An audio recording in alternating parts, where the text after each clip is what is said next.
The blood was already dry. I could feel it pulling the skin tight beneath my eye, sharp and swollen. The other one wept tears I couldn't stop, reflex more than grief. She stood in the doorway, purse in hand, keys trembling slightly. Her eyes flicked across me, my bruised face, split lip, no words, no questions, just a hollow nod, and she turned, left. Behind her they laughed, her brothers, loud, crude, sprawled across my chair, drinking my whiskey, their boots muddy on my floor. One raised his glass toward me in mock salute. The other smirked, flipping through my mail as if it belonged to him. I said nothing, sat still, waiting. Not for them, for the lock to click again, for what was coming next. It wasn't always this way. A marriage built on quiet moments, mornings of coffee and shared smiles, or so I believed, until the distance began creeping in. Late nights she couldn't explain, a coldness in her gaze, whispers behind closed doors when family came to stay. Her brothers moved in 3 months ago, just until they get on their feet, she had said. Their glances told another story, their ownership of my space, of her. The bruises didn't start with fists, they started with words. Shifts of power, small humiliations dressed as jokes. And in the silence that followed, her silence, I saw the truth. An alliance, built behind my back, I began to watch. Not openly, quietly. Phone records, bank statements, messages she thought were deleted. They were planning something. I knew it in my bones. The way they moved through the house, speaking in coded fragments, money withdrawn in small amounts, my name slowly removed from shared accounts, an apartment rented downtown in her name only. One message I found twisted everything. Sharp. He won't fight back. He never does. It wasn't fear that gripped me then. It was understanding.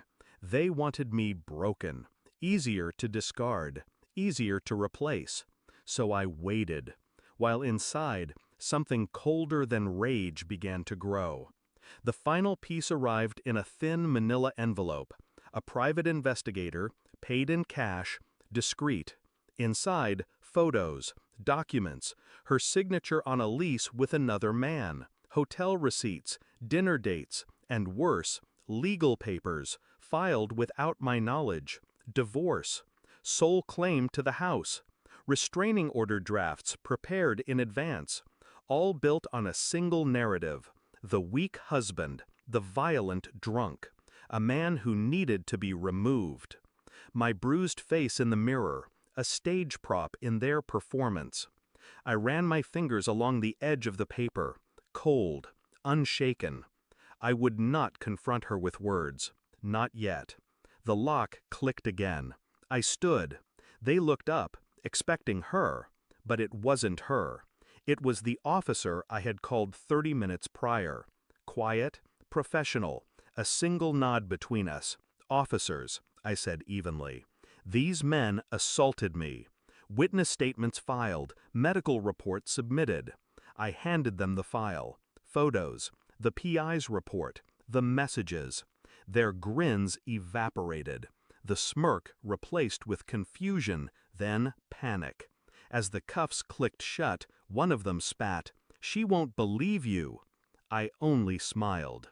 "She won't need to," I said, because waiting in her inbox, time-stamped and undeniable, was everything. Every lie, every betrayal. I had sent it 10 minutes before the knock. When she returned, the house was empty. Only the faint smell of whiskey and sweat remained. The envelope waited for her on the kitchen table. Her phone already buzzing, messages she couldn't ignore.